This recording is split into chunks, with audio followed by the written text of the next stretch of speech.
बहुत जल्द आ रहा है खेसारी लाल यादव का न्यू सॉन्ग का टीजर।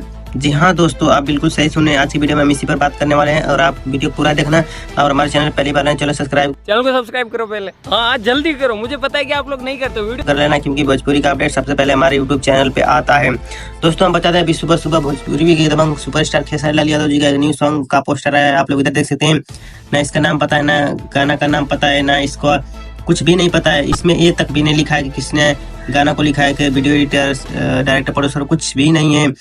तो बहुत जल्द आप लोगों को देखने को मिलेगा। आप लोग पोस्टर देख लीजिए, यहाँ पर बस लिखा है बहुत ही जल्द आप लोगों के बीच आ रहा है। तो दोस्तों दिल थाम के बैठ, खेसारी भी फैन दिल थाम के बैठिए और बहुत जल्द आप लोगों को देखने को मिलेगा ये गाना। चलिए तो चैनल सब्सक्राइब कर लीजिएगा, जल्दी गाना आता है, आप लोगों को अपडेट करते हैं।